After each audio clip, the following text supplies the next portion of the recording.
Hoje, acho que é a nossa última aula sobre o estudo sobre histeria, né? Eu detesto essas piadinhas em colóquio, em congresso, que a pessoa faz a piadinha sobre o tema que as pessoas estão falando. Mas é quase inevitável dizer, não fiquem histéricos, porque o curso não acabou, né? Nós temos ainda muita coisa para estudar. E, inclusive, chegará um momento que nós não leremos mais o Freud, para alegria da Gabriela, que é um entusiasta da obra freudiana. E essa última sessão, esse último capítulo, que é a psicoterapia da histeria, é redigido pelo Freud, né? Então, eu já comentei alguns trechos desse capítulo. Ele discorda de alguns pontos do Breuer, mas principalmente no ponto em que o Breuer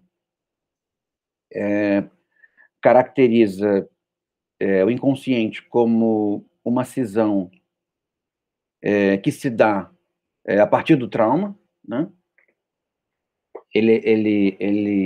O Freud se desvia dessa hipótese, né? Nós comentamos um pouco sobre isso no encontro passado, mas, ao mesmo tempo, a ideia de que o trauma ele produz uma sensibilidade especial ao inconsciente parece ser interessante. Então, não acho que vocês devam jogar essa concepção fora. Não sei se vocês querem me perguntar alguma coisa das conversas da semana da segunda-feira. Olá, Rafael. Não sei se eu saudei todo mundo, mas, por favor, sintam-se saudados. Olá, Rafael. Vamos lá, vamos para o texto. Fazer como eu costumo proceder. Eu vi que você caiu. Eu já coloquei 4 aulas do nosso curso na internet. Caso vocês estejam achando que a vida está muito prazerosa e vocês queiram algum tipo de possibilidade de autoimolação, vocês podem olhar lá no YouTube. E o YouTube tem um mecanismo que, se você assina a página, ela te avisa quando os vídeos novos chegam, né? Então, pode ajudar. Para quem estava me pedindo... Quem estava me pedindo muitos vídeos, ela está com dificuldade de ver. Vamos lá. Vamos lá. Página 362 da minha edição aqui, que é a edição da Martins... Achou? Que bom. A minha edição da Companhia das Letras. Então, ele diz assim: em primeiro lugar, foi preciso reconhecer que, na medida em que se possa falar de causas que levem à aquisição de neuroses, deve-se buscar a etiologia em fatores sexuais. A isso seguiu-se a descoberta de que, em termos bem gerais, fatores sexuais diferentes produzem quadros também diferentes de doenças neuróticas. E esse costuma ser o foco do escândalo da obra freudiana, que é a associação das neuroses, dos traumas, a fatores sexuais. Digamos que os dois primeiros escândalos, que são escândalos, né, que talvez sejam escândalos justificáveis no século XIX, muito puritano, mas são escândalos bastante injustificados no século XXI.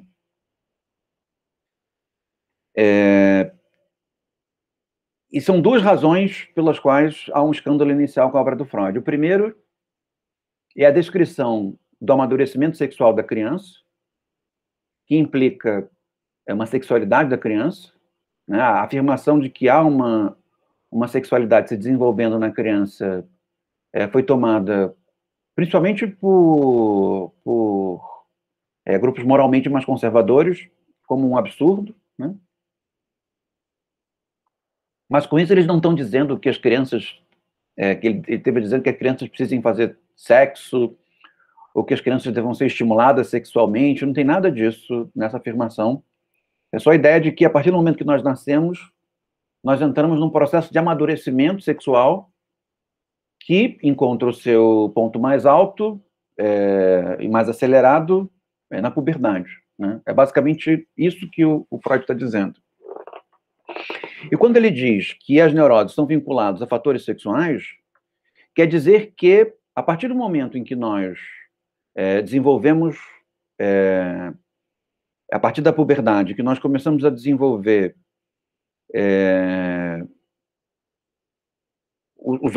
a genitalidade de maneira mais explícita, a genitalidade, ela aumenta a nossa sensibilidade. Eu já comento o seu comentário. O desenvolvimento dos órgãos sexuais, da genitalidade, traz consigo o aumento da sensibilidade, que na maneira como Freud tem escrito nesse livro, aumenta a excitabilidade, né? Ou seja, a partir do momento em que nós, na puberdade, começamos a desenvolver os nossos órgãos sexuais, nós nos fazemos mais excitáveis a estímulos nesses órgãos. E esse acréscimo de excitabilidade, e a puberdade, ela tem, por mais que a puberdade seja um processo que vem aparecendo aos poucos, né, comparativamente aos estímulos nos órgãos sexuais que nós sentíamos antes, existe um acréscimo significativo de excitabilidade. E esse acréscimo significativo de excitabilidade faz com que esse período seja um período especialmente sensível à possibilidade do trauma. Porque o que é o trauma? Nós vimos já diversas vezes. Lidar com uma excitação para a qual não se está preparado. Esse é o ponto. Deixa eu ver dois comentários que foram feitos aqui. O da Gabriela. Mas você pode falar, né, Gabriela? Mas hoje em dia os grupos conservadores têm essa resistência em envolver a criança em qualquer processo. Então, antes faz ainda mais sentido. Eu acho que sim. E de maneira geral, uma certa bruma de ignorância que venha a abarcar o tema da infância deixa a infância desprotegida, né? Via de regra, se associa a investigação, o estudo sobre a infância é uma espécie de sexualização da infância. Mas é justamente o oposto, né? O estudo e a investigação da infância concernem o desenvolvimento de mecanismos institucionais, primeiro intelectuais, depois institucionais, para preservar a infância, né? Porque o que se percebe é que a excitação sexual na criança, ela é plenamente danosa, né? Isso não quer dizer que a criança não sofra excitações de natureza sexual, mas excitar sexualmente uma criança faz mal às crianças, porque elas não estão preparadas para lidar com esse tipo de estímulo, né? Mas a gente está falando um pouco de infância, está falando mais do processo de amadurecimento, e o modo pelo qual o processo de amadurecimento faz advir esse sentimento, que é transversal na nossa cultura, que é o sentimento de melancolia, e o modo como o sentimento de melancolia, associado a determinadas dinâmicas traumáticas, pode se tornar de tal forma grave a ponto de poder ser tomado como um sintoma, né? E esse discurso freudiano, ele parece ser interessante para a discussão sobre a melancolia, justamente porque a compreensão da sintomatologia da melancolia numa intensidade exagerada permite o desenvolvimento de mecanismos para que a melancolia seja mantida numa intensidade adequada, numa intensidade, digamos assim, prudencial. Porque a melancolia, ao mesmo tempo em que ela pode provocar dinâmicas pessimistas excessivas, o raciocínio, a interpretação, a dinâmica artística, a dinâmica conceitual, a invenção, elas estão associadas a um certo tipo de reflexividade que, pelo menos do ponto de vista cultural, está associada a uma certa melancolia. Esse é o ponto.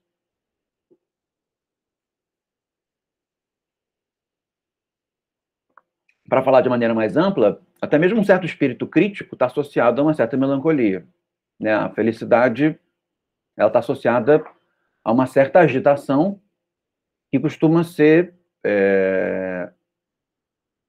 inobservadora dos detalhes e, portanto, não crítica, né?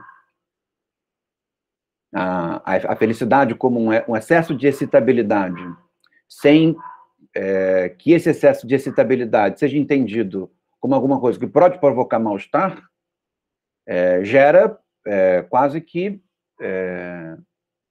um estado de felicidade, e o estado de felicidade costuma ser alguma coisa que convoca atenção, né? Quando nós estamos felizes, nós não estamos muito preocupados com o fenômeno que nos faz felizes, né? Nós estamos preocupados em sentir felicidade. Então, o aparelho psíquico, da maneira como Freud compreende, ele se regula fazendo com que o prazer seja superior ao desprazer, mas a despeito do fato do prazer preponderante no ser fundamental, o excesso do prazer associado à felicidade não costuma ser alguma coisa que favorece as faculdades intelectuais. As faculdades intelectuais costumam estar associadas a um certo sentimento de prudência no que diz respeito aos afetos felizes mais exasperados. Com isso, não estou dizendo que a tristeza seja recomendável, mas que um certo cultivo da melancolia ele é recomendável justamente para extrair deles, digamos assim, operações que possam nos deixar felizes durante um espaço de tempo maior, né? Uma vez que os afetos oscilam. Ninguém é feliz o tempo inteiro, ninguém é melancólico o tempo inteiro, né? Pode ser preponderantemente mais melancólico, preponderantemente mais feliz. Então, aqui o que o Freud está dizendo nessa primeira citação é que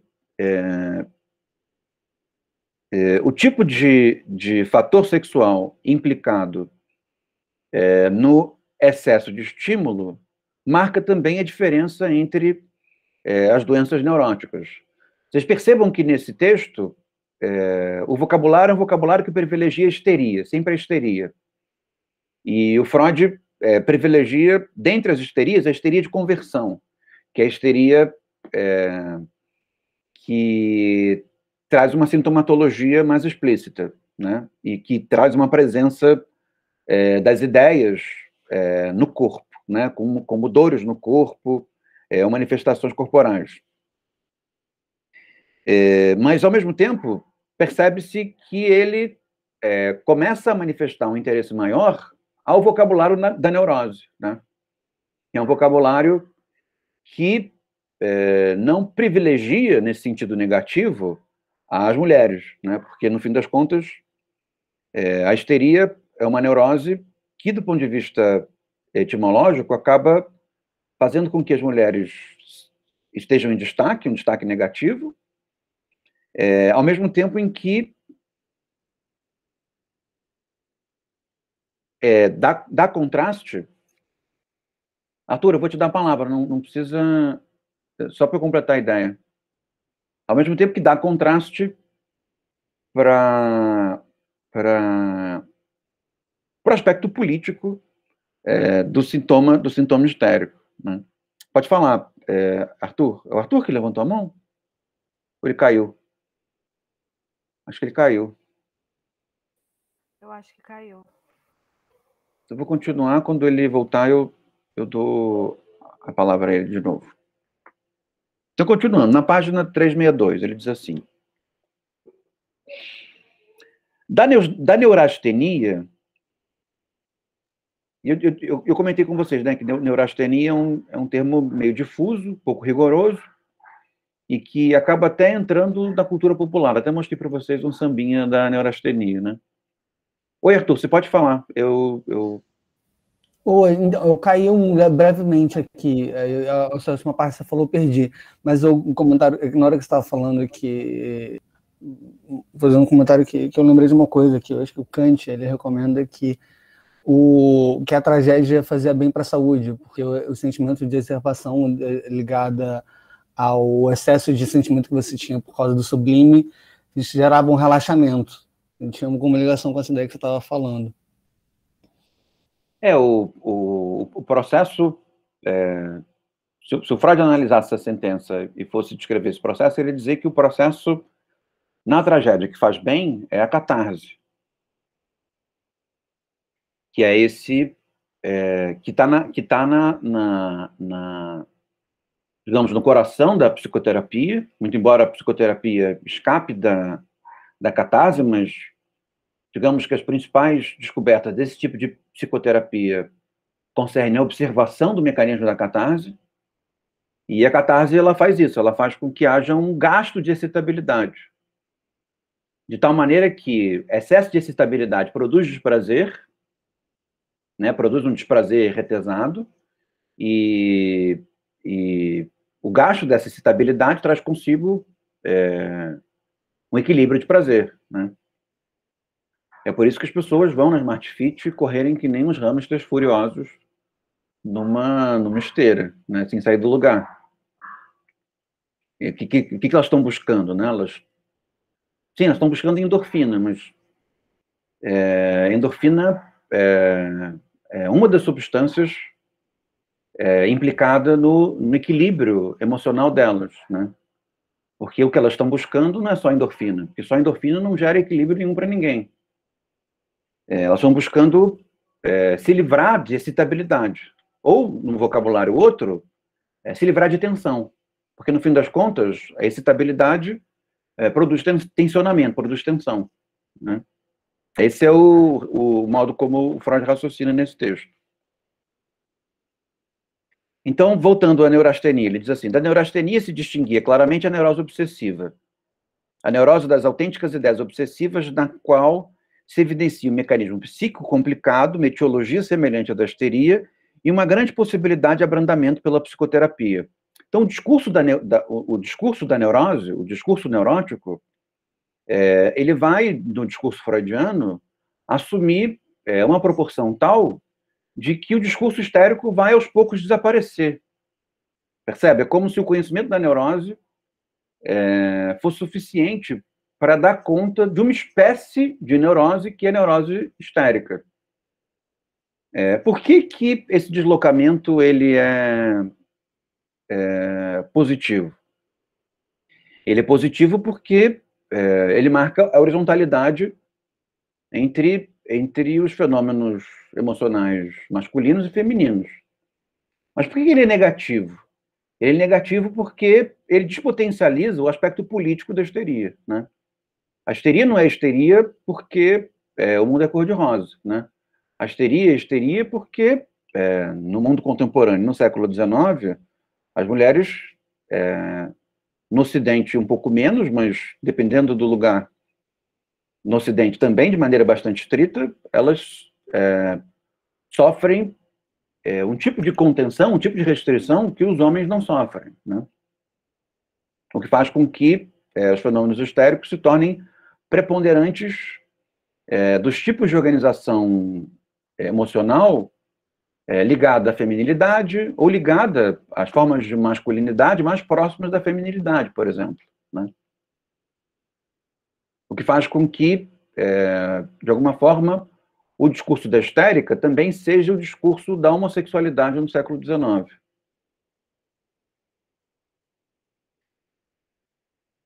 Então, vocês podem ver esse processo na obra do Freud de valorização da neurose como tendo um aspecto positivo e um aspecto negativo, tá? E aí vocês podem pesá-lo da maneira que vocês acharem melhor. Mas, no que concerne a melancolia, digamos que a melancolia não vai deixar de ser o objeto central, mas vai deixar de ser um objeto central, aos poucos, essa dinâmica explicitamente ligada à feminilidade política da melancolia. Porque, no fim das contas, a histeria é esse grande fenômeno melancólico político. Talvez não haja um fenômeno tão político na melancolia quanto a histeria, tá?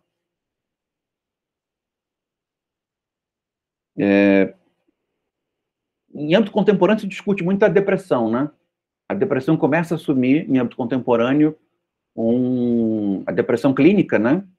A medicalização da depressão. Nós conversamos isso nas primeiras aulas.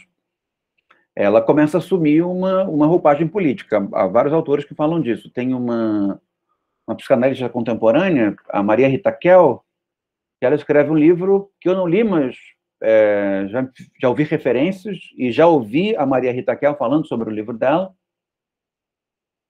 chamado O Tempo e o Cão, onde ela aborda a depressão no mundo contemporâneo. Não, só para citar um exemplo de um momento em que uma certa sintomatologia assume uma modalidade política, né? Então, página 363, ele diz assim: sobre ele afirmei, sobre a neurose de angústia, afirmei que se forma pela acumulação de tensão física, que é ela mesma de origem sexual.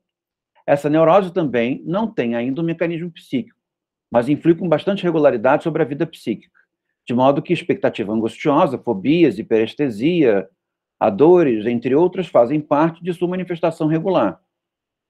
Talvez o fenômeno que seja mais difícil de diferenciar e, ao mesmo tempo, de aceitar a homologia com relação à melancolia seja angústia, né? Porque melancolia dificilmente não está associada a uma angústia, ao mesmo tempo, angústia não é melancolia. Percebem? Talvez, né, no decorrer do nosso curso, a gente possa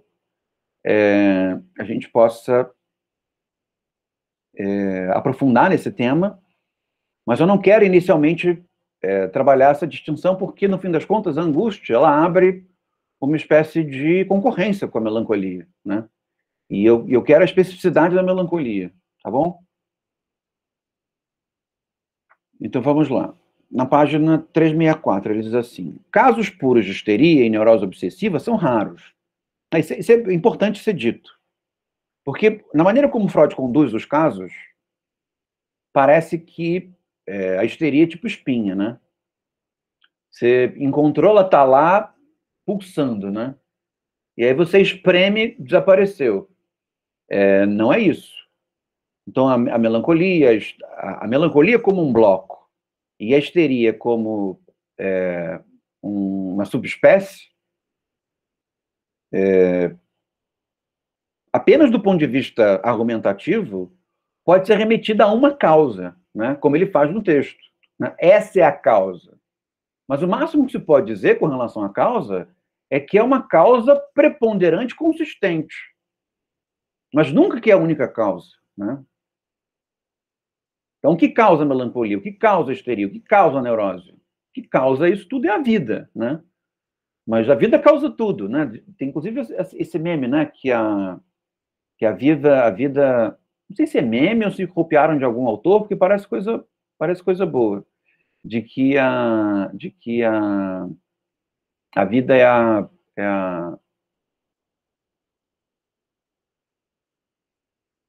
a doença venérea que todos têm, né? Que ela se pega de maneira sexual, por isso venérea, e todo mundo morre dela, né? Não é tão elegante esse meme, mas faz bastante sentido. Então, uma vez que, se a vida é responsável por tudo, dizer que as coisas são causadas pela vida não tem muita importância, né? É preciso afunilar a causa. Mas a causa não se torna uma causa mecânica. Não se lida com causas psíquicas do ponto de vista mecânico.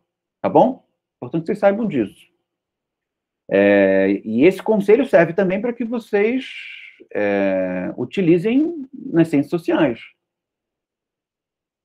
Partindo do fato de que existe uma convergência muito forte entre a psicanálise e as ciências sociais, uma influência mútua das duas, né? Dificilmente vocês vão, em ciências sociais, dizer qual é a causa mecânica do fenômeno.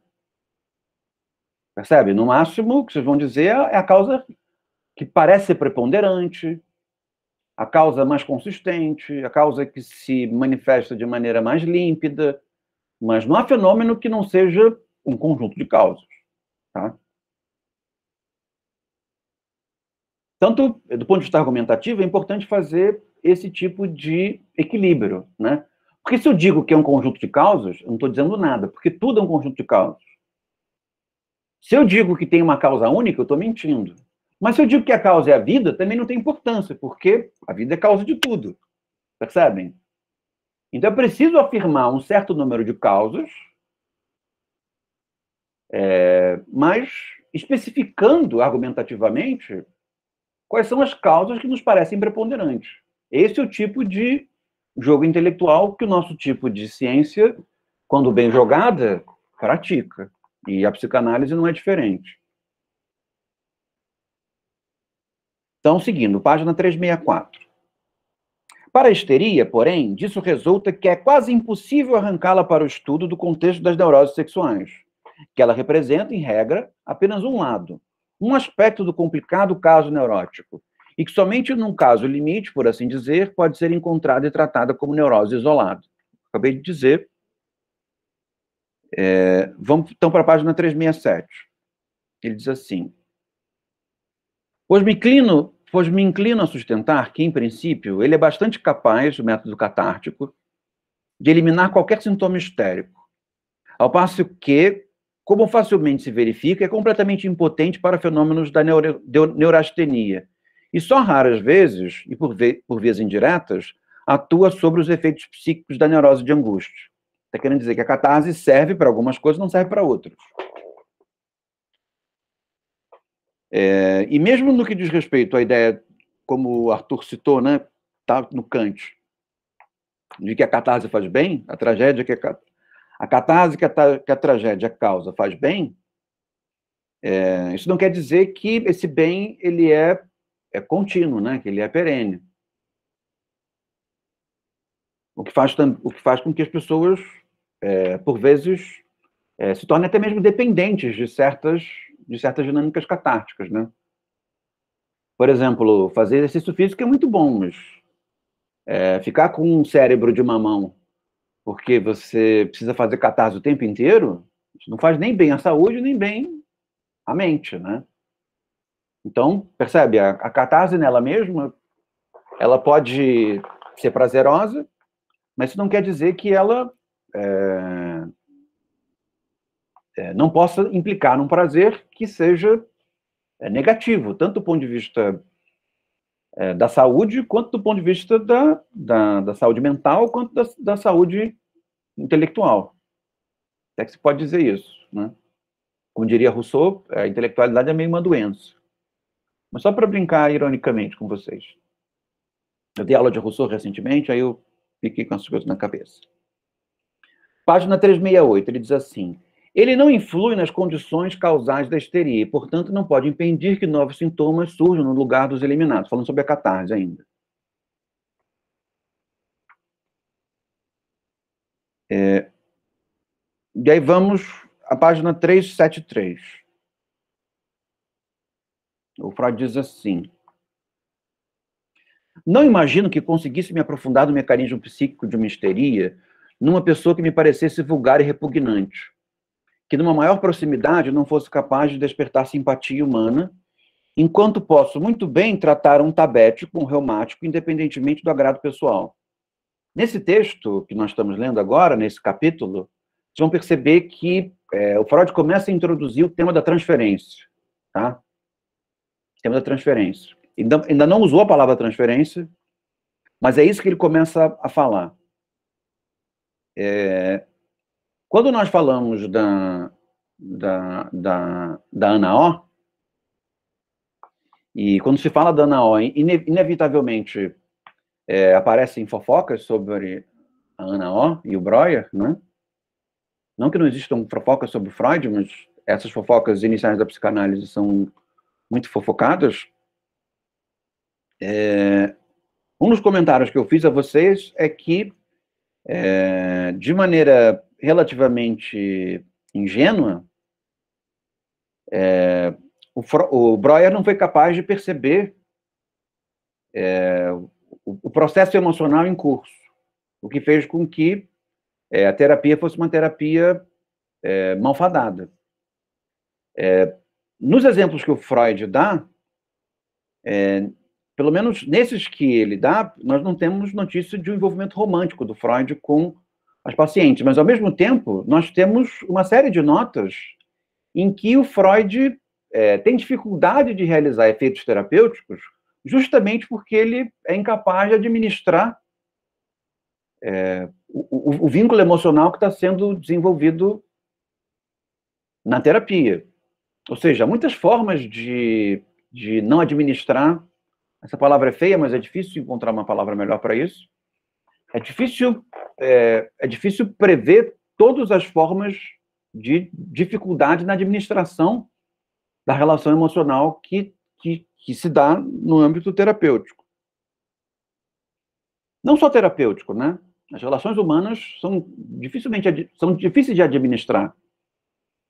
E que relações são essas que são especialmente difíceis de administrar?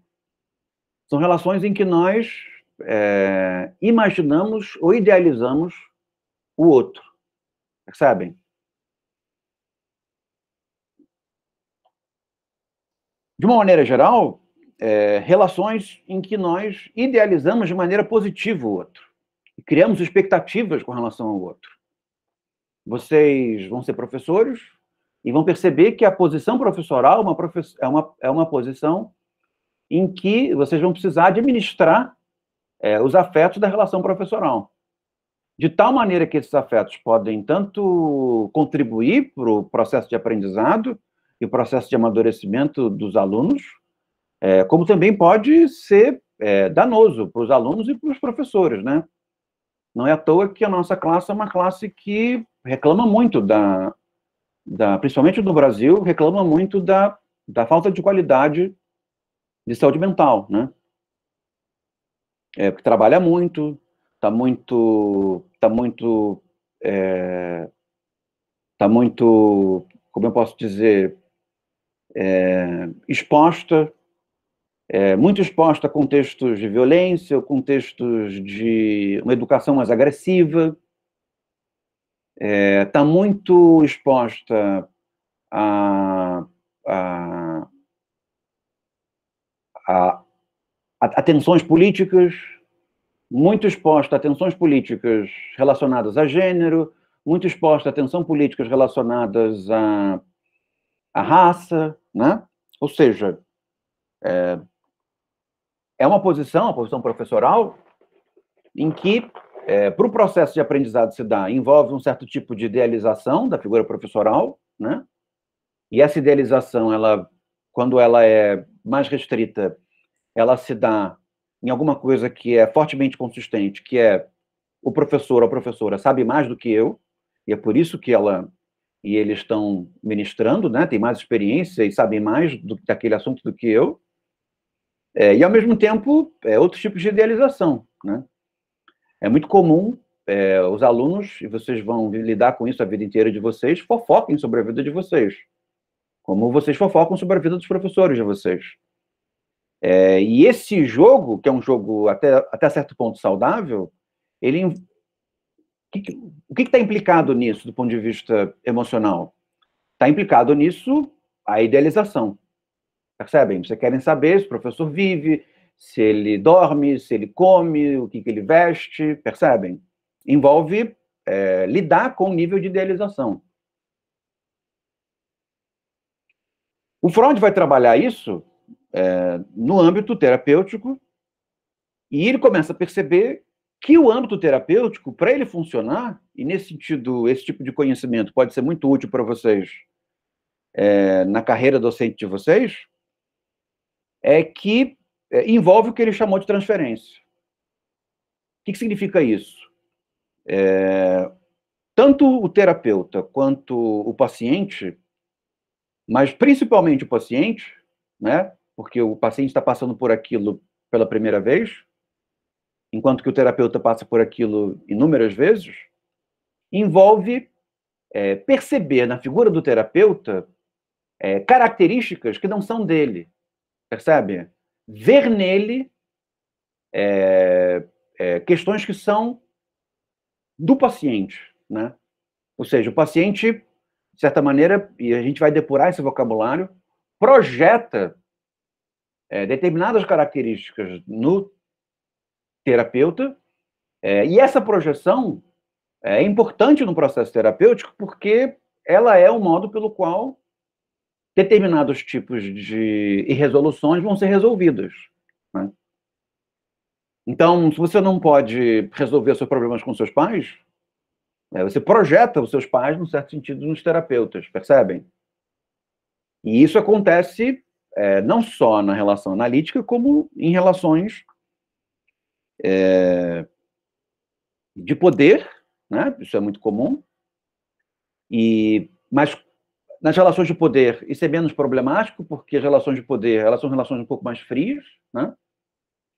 E é mais problemático nas relações em que há algum tipo de nivelamento, algum tipo de verticalização, mas que são baseadas, pelo menos, num componente da admiração, que é isso que eu chamei de idealização. Qual o tipo de relação onde isso também se dá de maneira forte e é uma relação da qual todos vocês têm muita experiência, muito embora vocês ainda não sejam professores? As relações amorosas. A relação amorosa ela é plena de projeção, plena de idealização. Pode ser que ela se dê de maneira um pouco verticalizada, né? Um se vê mais sábio, ou melhor, ou mais maduro do que o outro. Mas os pares amorosos veem a si nos pares, nos seus devidos pares, percebem? Ou seja, A se vê em B e vê características problemáticas dele em B. E, de certa maneira, resolve características problemáticas dele em B. Por isso que é muito comum que algumas relações deem errado, e mesmo eu falei em relações amorosas, vocês podem pensar em relações amorosas no sentido conjugal, mas também podem pensar nas relações amorosas no sentido amical, né? E que algumas relações deem errado e outras relações sejam parecidas e não deem tão errado, deem um pouco mais certo, né? E nós atribuímos isso ao processo de amadurecimento, mas o que está em questão no processo de amadurecimento? De certa forma, repetir essa transferência rudimentar a ponto de resolver dinâmicas internas, questões emocionais. Por isso que costuma-se dizer que as amizades, as relações amorosas entre pessoas amadurecidas, elas são relações menos atritosas. Mas, ao mesmo tempo, há quem diga que são relações menos interessantes. Por quê? Porque prazer e dor, eles se empurram, né? Ou seja, ambivalência é alguma coisa que causa um prazer especial, específico, né? Tá fazendo sentido o que eu estou falando para vocês ou eu estou falando grego? Quer dizer, se eu estiver falando grego, é um grego acessível? É um grego acessível. Tá bom. Eu estou entendendo, então tá tranquilo. Pelo menos para mim. Então, vamos continuar. Então, ele diz aqui, falando sobre isso que é a transferência. Nesse primeiro período que eu li para vocês, ele está dizendo o seguinte, de que ele não seria capaz de tratar alguém que ele odiasse. Alguém por quem ele sentisse repugnância. Por que isso?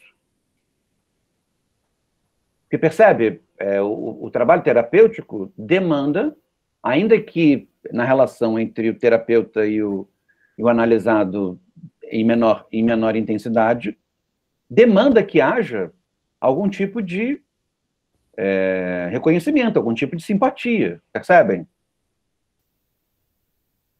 Dificilmente você vai se dispor a entrar num processo emocional complexo com alguém por quem você sente repugnância. Vai ser difícil vencer a repugnância nesse processo. Ao mesmo tempo que também não seria muito recomendável se fosse alguém por quem ele se apaixonasse loucamente na primeira sessão, percebem? Porque é um tipo de sentimento que atrapalha. São sentimentos intensos que geram confusão mental, né? A pessoa não consegue avaliar direito o que está pensando porque ela está sendo convocada pelo que está sentindo, né? Ou não está conseguindo distinguir aquilo que está sentindo a ponto de perceber o pensamento implicado naqueles sentimentos, né? Estão entendendo? Tá. Então ele vai dizendo, da parte dos doentes, não são menores as condições exigidas. Aí ele dá o exemplo. Por isso que se eu for tratar um tuberculoso, ou se eu for tratar um reumático, não importa muito se eu gosto ou não gosto dele. Porque vou dar um remédio, depois eu volto e vejo se ele está vivo, né? O cardiologista, né, tem aqueles dilemas morais de novela das 8. Chega um assassino serial na mão do cardiologista e o cardiologista diz: eu devo salvá-lo ou não devo salvá-lo? Ele é um assassino e eu tenho a vida dele nas minhas mãos. No fim das contas, né, o cardiologista lida com corações. Os corações são meio parecidos. O coração do assassino, o coração da pessoa boa, mais ou menos parecido, né? Então, o dilema, muito embora possa existir um dilema, esse dilema é baixo, né?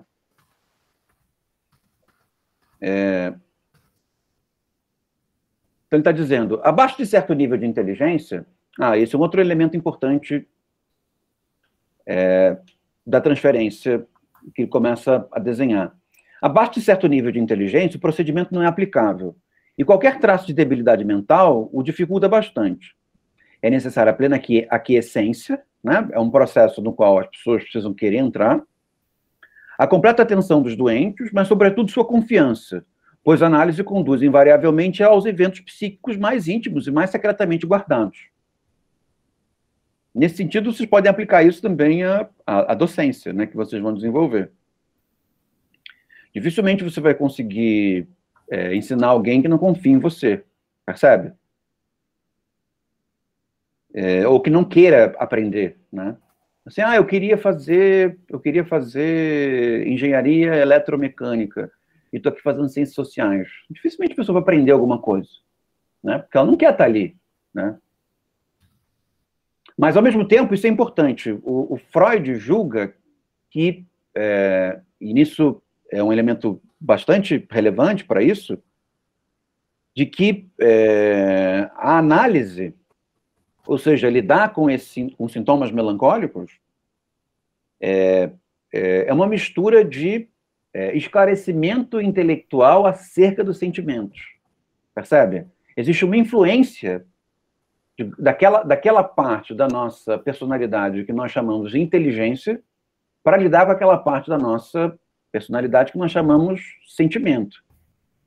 Muito embora elas não sejam distintas, né, envolve, digamos assim, esses elementos predominantes que nós associamos ao raciocínio, né? Ou seja, não basta sentir o sentimento, é preciso pensar o sentimento. Percebem? Então, essa contenção da melancolia e essa utilização positiva da melancolia envolve pensar os sentimentos implicados na melancolia. É uma das razões pelas quais a melancolia pode ter consequências políticas desastrosas, né? Porque ela é um sentimento que pode produzir atividades práticas, pode produzir ações impensadas para se livrar dele, né? Fez sentido? Terminamos a primeira sessão, vamos para a segunda.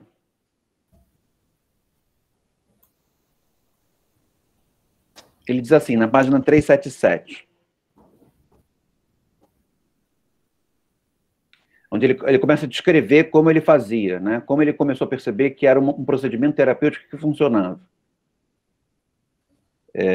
Então, me tornava ainda mais insistente. Ordenava aos doentes que se deitassem e fechassem deliberadamente os olhos para se concentrar, o que ao menos resultava em uma certa semelhança com a hipnose. E isso aqui retrata aquela imagem que a gente tem, quase que folclórica da psicanálise, né? Que é um divã, uma luzinha meio indireta, um charuto, né? Que é o charuto do Freud, e silêncio, né?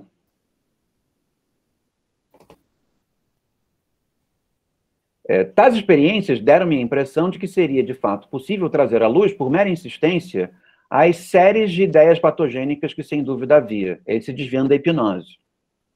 Então, para resumir, uma vez que eu vou terminar a aula mais cedo, para investigar o material reprimido, ele percebe que não é necessário utilizar a hipnose, mas é necessário ele insistir que a pessoa, né, no caso o paciente, fale o que vem à mente. Esse é o ponto. E falar o que vem à mente com o menor nível de repressão possível. Porque tudo que vem à nossa mente vem reprimido de alguma maneira, né? Então há uma espécie de... Eu estou vendo um barulho, ruído de alguém. É aqui, desculpa, perdão. Não tem problema. Como eu estou com isso no ouvido, aí fica o ruído.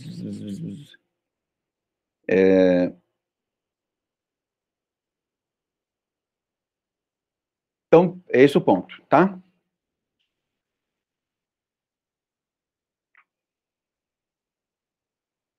Então, qual é o X da questão?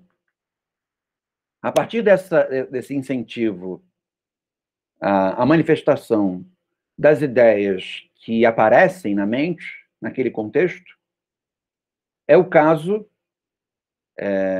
de fazer com que esse estímulo ultrapasse a defesa, a censura, né, a repressão.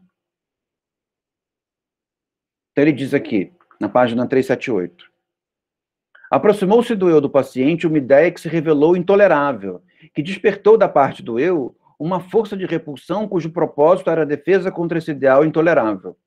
Então as ideias intoleráveis são as mais importantes. Intoleráveis para quem a pensa, né?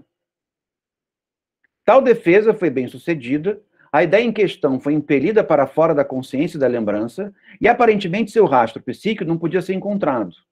Contudo, esse rastro devia existir. Quando me empenhava em dirigir a atenção para ele, sentia como resistência a mesma força que, na gênese dos sintomas, havia se mostrado uma repulsão. E se eu conseguia, então, tornar provável que a ideia se fizera patogênica, justamente devido à expulsão e repressão, a cadeia parecia fechar-se. Ou seja, incentivar a pessoa a dizer aquilo que ela se sente desconfortável em dizer. Percebem? Porque esse desconforto confere uma repressão. Não quer dizer que aquilo que o desconforto esconde tem alguma relevância. Uma relevância nele mesmo. Mas quer dizer que começa-se a se aproximar de uma cadeia de ideias reprimidas. Esse é o ponto. Não tem nada de errado em reprimir ideias, né? Na verdade, só existe certo reprimir ideias. Mas as ideias reprimidas, segundo essa tese do Freud, elas levam umas às outras. Esse é o ponto. O que faz com que se possa começar a perceber qual material reprimido é um material reprimido problemático, né? A ponto de gerar um tipo de melancolia descomunalmente desproporcional. Ou, se não desproporcional, prejudicial a quem a tem. Assim, uma força, na página 379, assim uma força psíquica, a versão do eu, havia originalmente impelido a ideia pastogênica para fora da associação e se opunha a seu retorno à lembrança. A pessoa simplesmente não pensava naquilo. Tem um personagem da escola do professor Raimundo, desculpa porque foi o que me associou né, eu vou ser obediente ao Freud, vou dizer o que me ocorreu. Que chamava-se Dona Bela. Associação livre. Foi uma associação livre. Vamos dizer que vocês estão me analisando. É a Dona Bela. A Dona Bela era um personagem que era uma senhorinha que se vestia como se fosse uma criança. E o professor Raimundo, Olha a minha geração, hein? O professor Raimundo falava obscenidades para a dona Bela, porque a dona Bela ficava incomodada. E aí a dona Bela dizia para ele, como um bordão, era um humor de bordão, dizia assim: ah, professor, você só pensa naquilo. E uma vez que a sexualidade envolve, né, o desenvolvimento sexual envolve o aumento da excitabilidade, é muito comum que reprima-se ideias associadas a esse aumento de excitabilidade. É por isso que nós reprimimos muitas ideias relacionadas à sexualidade. Mesmo num contexto de sexualidade mais liberada como a nossa, né, comparativamente ao século XIX.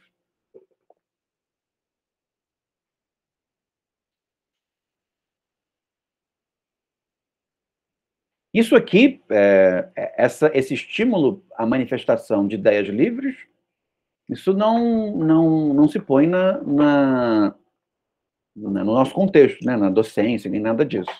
Isso é uma coisa específica do contexto terapêutico. Mas é importante para a gente entender, do ponto de vista das ciências sociais, né, a patologização, num certo sentido, a sintomatologia dos sentimentos, e uma maneira de lidar com eles, né? Ou seja, esse é um discurso que existe, é importante, e, ao mesmo tempo,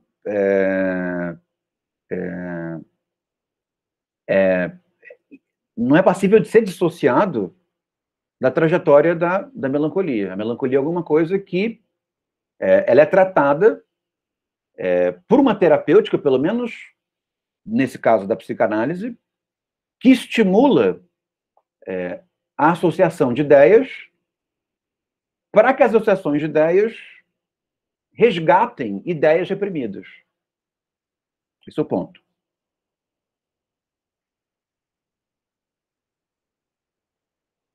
Mas tem um filme, estou bem associativo hoje, tem um filme, e realmente não serve de modelo para a gente, mas ao mesmo tempo emociona, né, as pessoas que têm carreira docente, que é o Gênio Indomável, lembram? Depois a cena do Gênio Indomável, ela foi refeita muitas vezes de maneira meio irônica. Mas o que era? Era um rapaz que era muito inteligente, mas cheio de traumas. Abusado, espancado, mas genial. E aparece uma figura, que é uma figura professoral, e ele é um gênio, acho que da matemática, não sei se, ou da física. Mas como ele vem de um contexto onde ele tem muitos traumas, ele tem dificuldade de desenvolver o potencial dele. E aí, quem faz o filme, quem faz o professor é o Robin Williams, que é um sujeito que se suicidou há uns 10 anos, 10, 11 anos, e ele só fazia filme desse tipo, engraçadinho, mas que você começa a chorar, né? Filmes meio emocionantes. E esse Gênio Indomável acontecia isso, acontecia um momento em que o menino, que se percebia tiranizado pelos seus próprios traumas, e que percebia que os traumas dele impediam que ele lidasse com as ideias dele de maneira mais clara, realiza uma transferência com relação ao professor, ou seja, percebe no professor uma figura paternal, e aí eles se abraçam, e o menino começa a chorar. E no que ele começa a chorar, ele começa a conseguir desenvolver o percurso intelectual dele. Estou dizendo para vocês fazerem seus alunos chorarem, nem vocês ficarem chorando com os alunos. Mas num filme, né,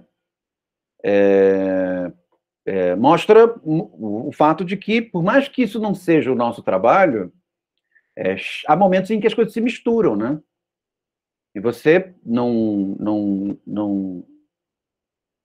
pode, né, ter uma lida terapêutica com seus alunos, mas há momentos em que os seus alunos acabam transferindo sofrimentos para você, né?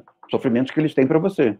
De tal maneira que, quando eles resolvem esse sofrimento sozinhos, o rendimento, né, o sucesso intelectual é muito maior, né?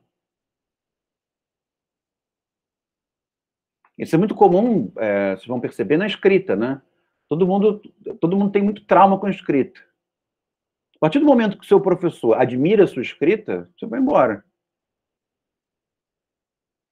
Porque é alguma coisa que todo mundo tem dificuldade, todo mundo tem insegurança, e se alguém que você admira, que você lê o que ele escreve, e você admira e segue os ensinamentos e as aulas, e a pessoa julga que você tem talento para escrever, percebe?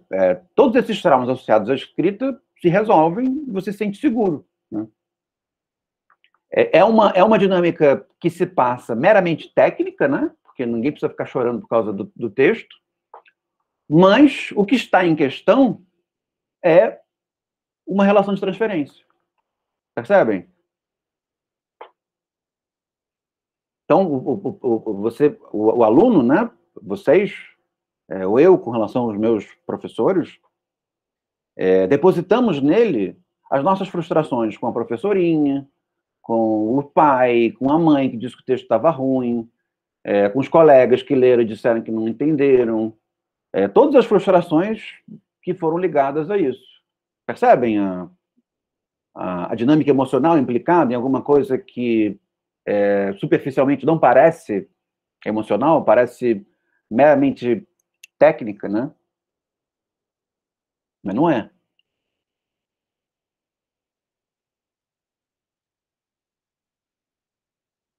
Estamos na página 381. Ele diz assim: é muito raro que as lembranças verdadeiramente patogênicas se encontrem assim na superfície. Com bem maior frequência, aflora uma ideia que, na cadeia de associações, é um elo entre a ideia partida e a ideia patogênica buscada. Percebendo que ele está falando de uma cadeia de ideias, né? Um pouco como a trilha do João e Maria com o pãozinho. Ou uma ideia que constitui um ponto de partida de uma nova série de pensamentos e lembranças, ao final da qual se encontra a ideia patogênica. Nesse caso, é certo que a pressão não revelou a ideia patogênica, que, aliás, sem preparação arrancada do contexto, seria incompreensível, né? Uma ideia patogênica sem um contexto de outras ideias se faz incompreensível. Mas mostrou o caminho para ela, indicou a direção em que a investigação deve avançar. Nisso, a primeira ideia, despertada pela pressão, pode corresponder a uma lembrança bem conhecida, nunca reprimida. Quando o caminho da ideia patogênica volta a se romper a ligação, é necessário apenas repetir o procedimento, a pressão, para criar nova orientação e conexão.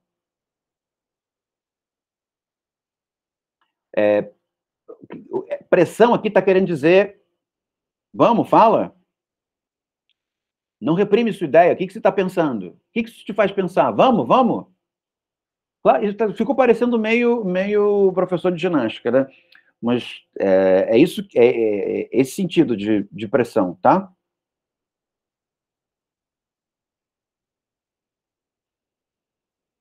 Porque se não houver a pressão, a pessoa fica, não sei o quê, sabe? Fica procurando uma maneira de estabelecer novamente uma nova resistência.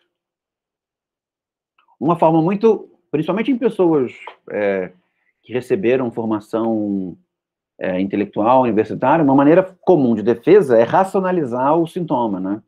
Dar uma explicação antes de investigar o problema. Então, essa é uma maneira. Vocês provavelmente, quando forem resistir aos seus próprios sintomas, vocês vão resistir racionalizando seus sintomas. Ou seja, explicando a causa antes de haver uma investigação, digamos assim, que ultrapasse a vontade de vocês, né? Por isso que é muito comum, nesse processo de autocompreensão, de autoconhecimento, que está em questão em toda a vida intelectual, vocês não serem capazes de se reconhecer sozinhos, mas vocês comecem a se reconhecer quando vocês começam a estranhar aquilo que vocês escreveram. Não propriamente que vocês escreveram sobre vocês, mas investigando coisas, percebem? Porque vão, digamos assim, qual seria a melhor palavra para isso? Vão escapando coisas sobre vocês que outras pessoas não perceberiam, mas que vocês percebem e se assombram. Faz sentido para vocês? Acontece também quando vocês estão elaborando alguma coisa, falando sobre algum assunto, né? Ou seja, não só o processo de análise ele é muito importante, mas não só do processo de análise é possível que vocês se percebam como reprimindo algo que só aparece quando vocês não estão prestando atenção.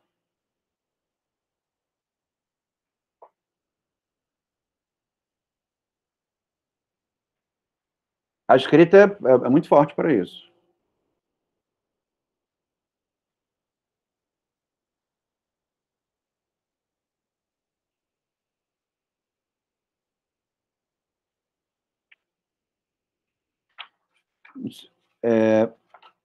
Página... Ainda no item 2, tá? Página 388.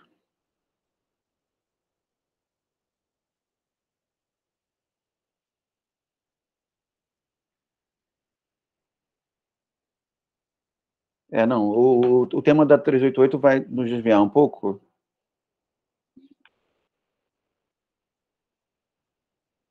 Ele fala que,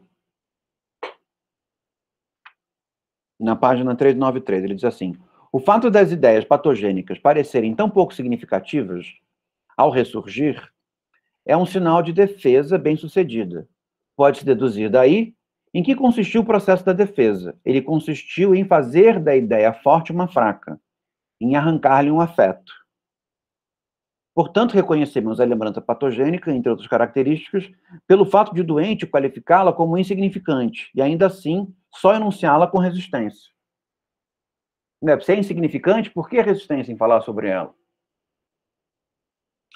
O Freud, na interpretação dos sonhos, um texto que a gente não vai ler, mas se vocês quiserem ter algumas aulas minhas na SoundCloud sobre a interpretação dos sonhos, ele diz isso, ele diz que as ideias, elas sofrem dois processos de deformação, que as ideias, na resistência, na repressão, sofrem dois processos de deformação principais. Um é a concentração, né? As ideias se concentram em outras, se juntam, ou se deslocam, né? O sentido de uma ideia vai para uma outra ideia.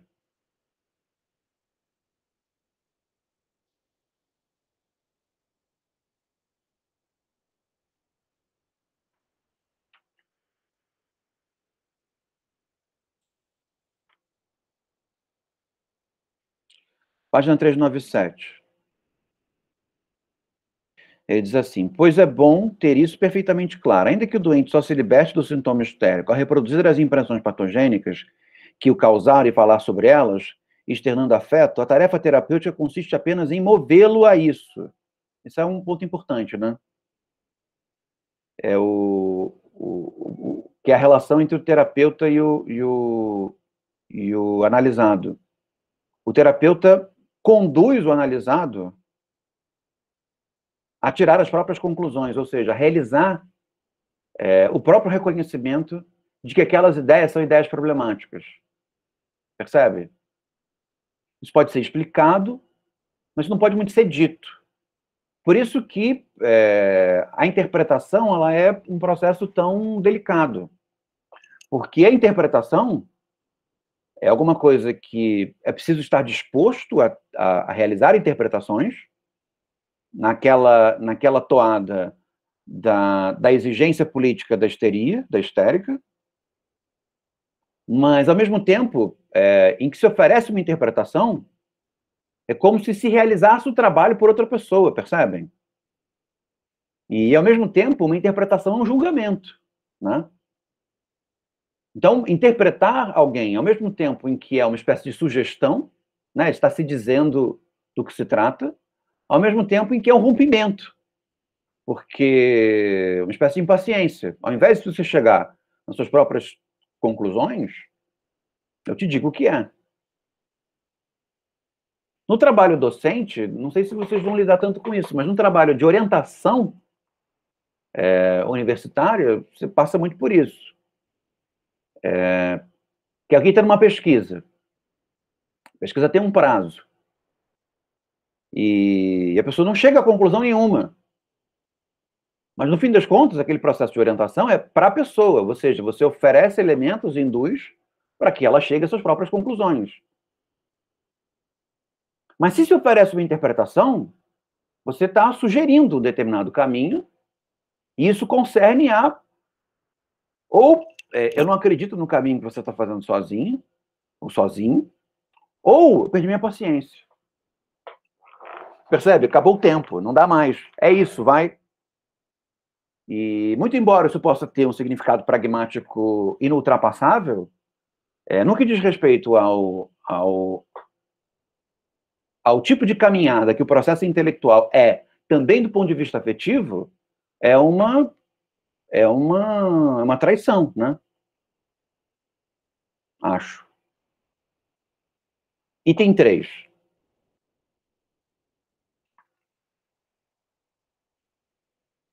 Esse ficou claro para vocês.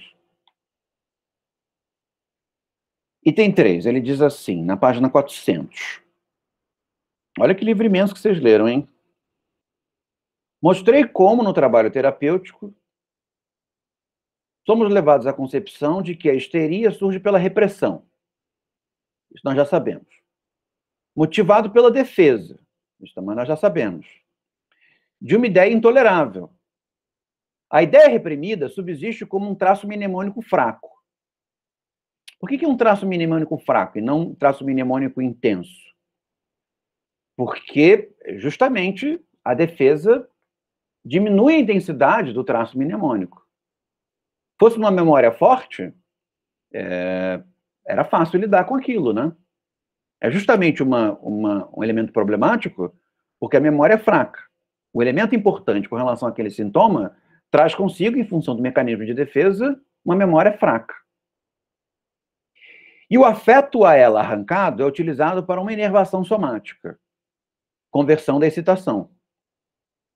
Isso é importante também, porque do ponto de vista psicanalítico,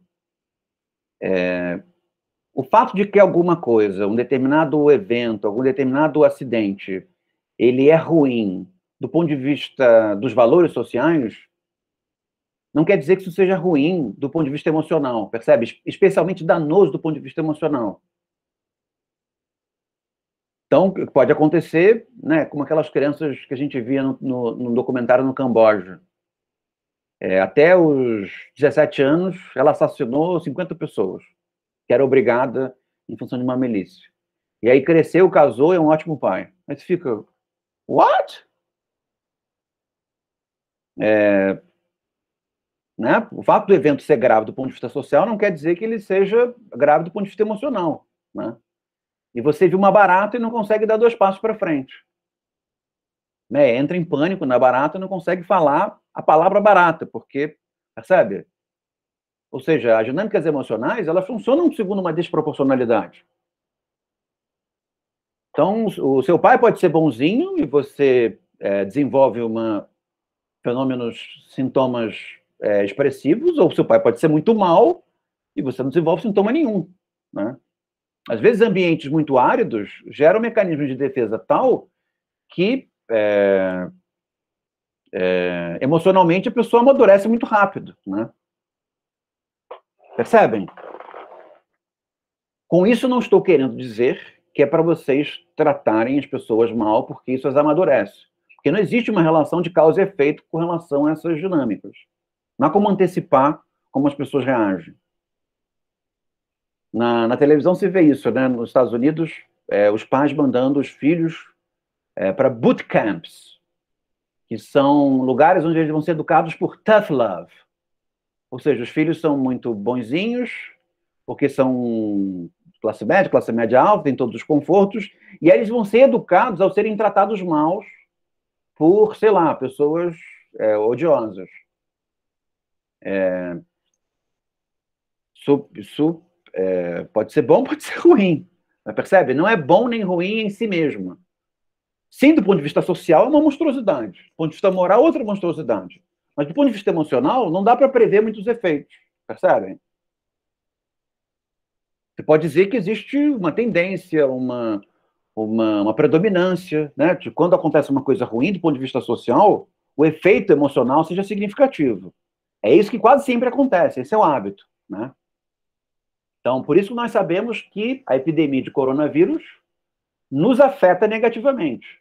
Que existe uma relação de preponderância entre eventos socialmente e culturalmente negativos, os efeitos emocionais. Mas não é necessário, é isso que eu estou querendo dizer. Está entendendo? Então, página 400. Assim, precisamente, por sua repressão, a ideia se torna-se causa de sintomas mórbidos, ou seja, patogênica. A morbidade quer dizer isso, né? Produz um sofrimento e uma incapacidade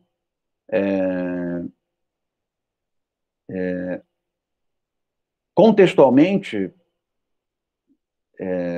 significativas. A uma histeria que apresente esse mecanismo psíquico pode-se atribuir o nome de histeria de defesa.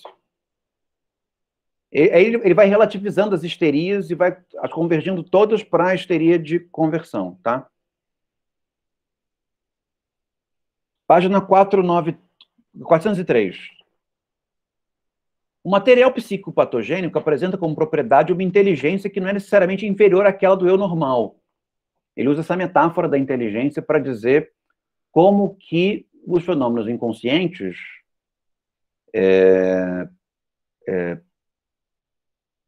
protegem os seus conteúdos no sentido de que a repressão seja útil para o seu portador, né? As repressões, elas não se dão para o mal, elas se dão para o bem. A questão é que pode-se viver melhor em si elaborando as repressões. Mas se não houvesse a repressão, evidentemente que a vida seria muito pior. Porque se lidaria com o evento traumático de maneira direta o tempo inteiro, né? Isso inviabiliza a vida. Página 403, ele diz assim: geralmente a situação não é tão simples como a descrevendo em casos particulares. Por exemplo, quando há um só sintoma, surgindo num grande trauma. Por isso que os traumas de guerra, eles são tão esclarecedores ao mesmo tempo em que eles são produtores de uma certa ilusão. Porque se você vai para a guerra e volta para casa, escuta barulho alto e sem querer se esconde debaixo da mesa, é fácil saber a relação de causa e efeito, né?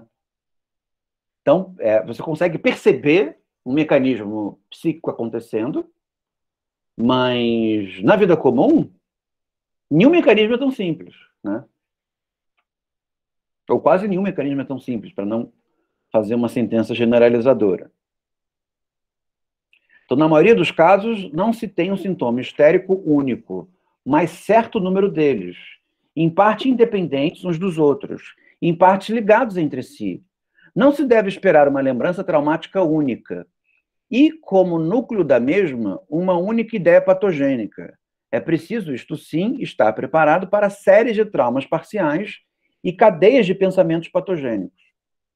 A histeria traumática, monossintomática, é, por assim dizer, um organismo elementar, um ser unicelular, em comparação com a complicada estrutura de uma neurose histérica grave, tal como habitualmente a encontramos.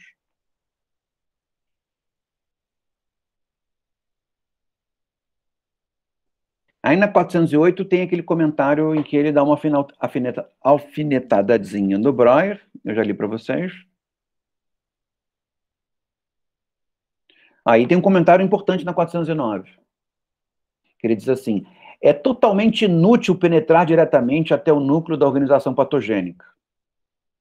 Ainda que pudéssemos descobri-lo, o paciente não saberia o que fazer com o esclarecimento a ele oferecido e não seria psiquicamente transformado por ele.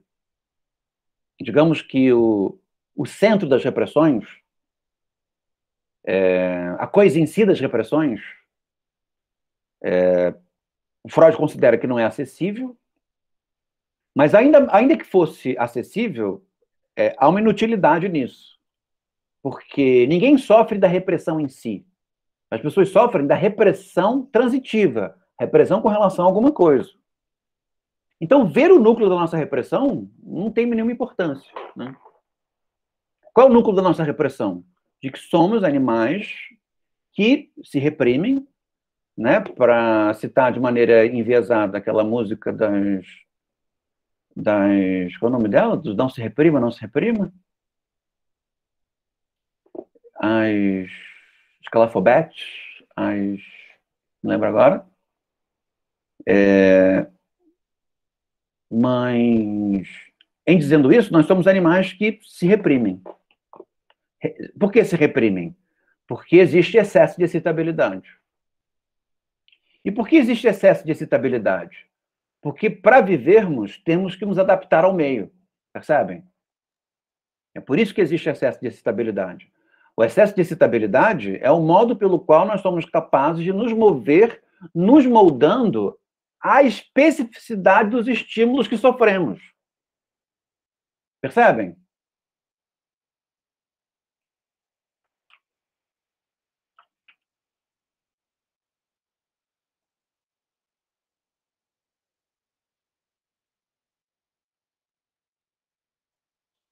Aí, para terminar esse capítulo, e eu poder ligar para o aniversário da minha avó, eu vou ler o trecho sobre a transferência, tá? Onde ele fala explicitamente da transferência, que é essa ideia que foi tão importante nessa aula um pouco mais curta de hoje.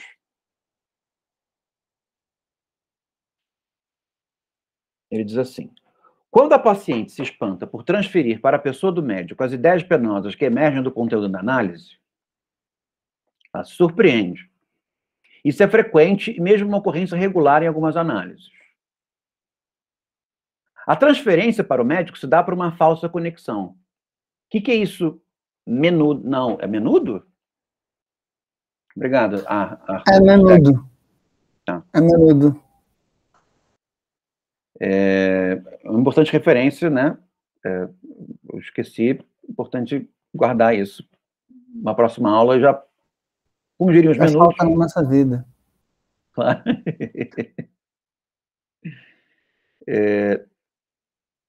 Então, o que o Freud está chamando de falsa conexão? É atribuir,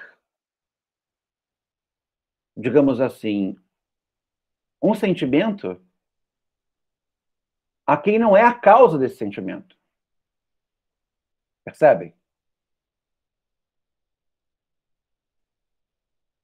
Então, por exemplo, perceber características relacionadas ao pai no professor, é uma espécie de transferência. Ou relacionada aos maiores gênios da humanidade, é uma transferência.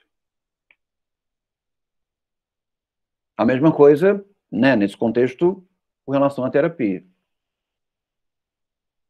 Então, existe uma inevitabilidade da transferência, existe até mesmo uma exigibilidade da transferência, né, o processo de pensamento, ao mesmo tempo que o processo de análise não acontece em transferência, né, precisa de transferência para se dar, ninguém pensa se não tem um meio de transferência no qual esse pensamento possa se articular. Então, existe uma desejabilidade de transferência, ao mesmo tempo em que existe um elemento problemático quando a transferência passa desapercebida. Porque começam a existir também consequências danosas do processo de transferência. E, via de regra, essas consequências se dão justamente quando não se tem consciência do processo de transferência.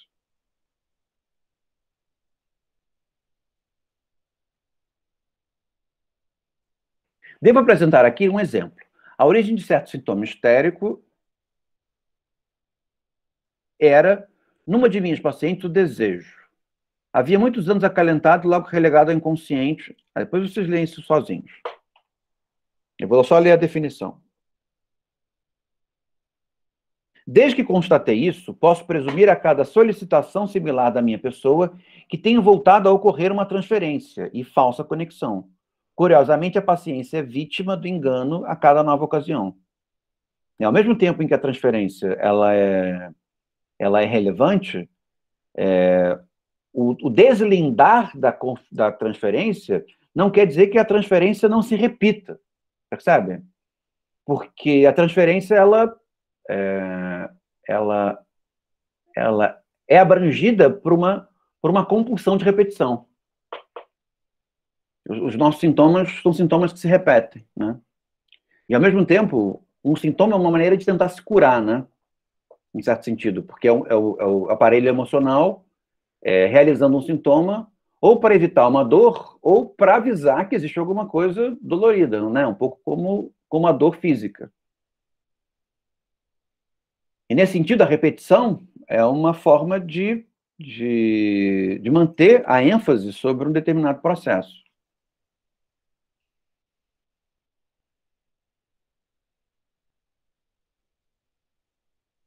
E aí, no finalzinho, tem um finalzinho bonitinho.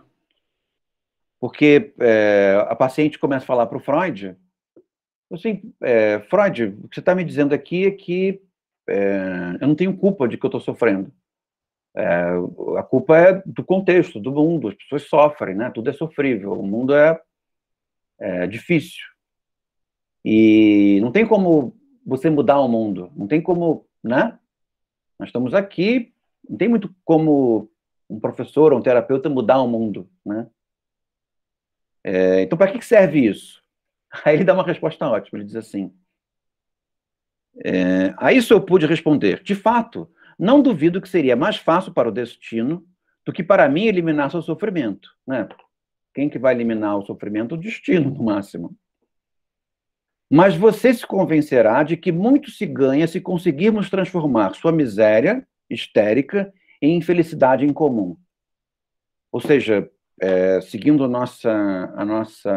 nossa terminologia, para encerrar esse texto, de que há uma utilidade em transformar uma melancolia miserável numa melancolia comum. Gente, obrigadíssimo pela atenção. Quem assiste a próxima aula, daqui a pouco eu estou aqui, máximo 20h15, tá? Eu vou deixá-los um pouco mais cedo, porque eu tenho um compromissinho, mas já volto, tá? Obrigado pela atenção, fiquem bem, até semana que vem. Leiam Caso Dora, para semana que vem. Tá bom, boa noite, professor. Pode terminar a gravação, né?